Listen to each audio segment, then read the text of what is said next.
The stove makes a soft clicking sound now, but it's not the old kind.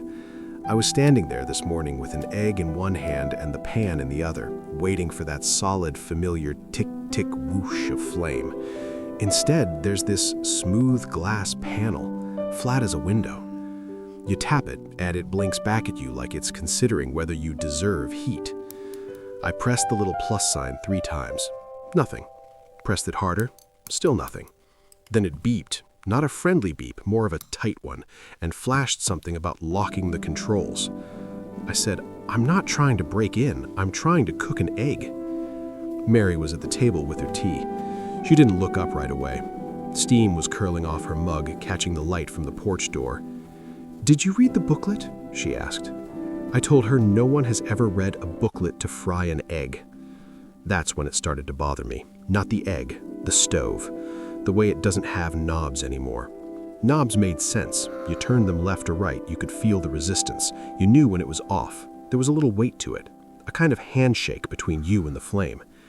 This thing is just glass, cold in the morning, smudged with fingerprints that don't register. I wiped it down with the dish towel, thinking maybe it just needed to see me clearly. Pressed the power symbol again. It beeped twice this time. That felt like attitude. Mary finally looked over. "You're pressing too long," she said. "It's a light touch." "I am giving it a light touch." "No," she said, calm as always. "You're jabbing it like it owes you money." I suppose I was. I tried again. Gentle. Just the tip of my finger. It lit up under my hand, numbers glowing faint blue. The burner warmed slowly. No whoosh, no sound except a quiet hum you could miss if the refrigerator kicked on. The egg went in. It didn't sizzle the way it used to. It sort of settled there. I stood watching it, feeling slightly dismissed. I know this is small. It's a stove. It works.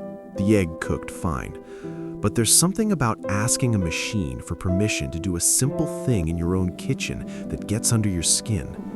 It's like knocking on a door that won't admit you're already home. I said that out loud. Mary didn't smile. She just took a sip of her tea and said, "Maybe it's not the stove." I turned to her. "What's that supposed to mean?" She shrugged. "You liked the old one because it answered right away.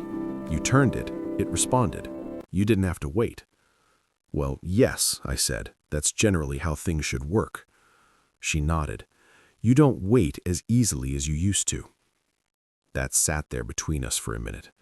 The egg started to crisp around the edges. I could hear the faint scrape of her spoon against the mug. Outside, a truck rolled past slow, gravel crunching under the tires. "I wait," I said. "I've waited for plenty." "I know, but you used to stand there and watch the flame like it was part of the morning. Now you want everything to jump when you ask." I didn't have a quick answer for that. The truth is, the old stove had started sticking. One of the burners only lit halfway. I'd have to lean close and listen for gas. Mary didn't like that, said it made her nervous. This new one doesn't smell like anything. It doesn't flicker. It just does its quiet work if you let it. I slid the egg onto a plate and brought it to the table. It was cooked just right.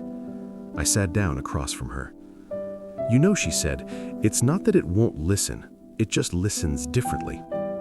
I looked back at the kitchen. The glass surface caught the light from the window, smooth and blank again, as if nothing had happened. Maybe that's what unsettled me. There's no trace of effort, no evidence of heat, just a surface that looks untouched. Mary reached over and brushed a crumb off my sleeve. "You'll get the hang of it," she said. I nodded, took a bite of the egg. It tasted like any other morning. Later, we came out here to the porch. The air's cool tonight. You can hear the crickets starting up in the grass. I'm thinking tomorrow I'll try the stove again. A lighter touch.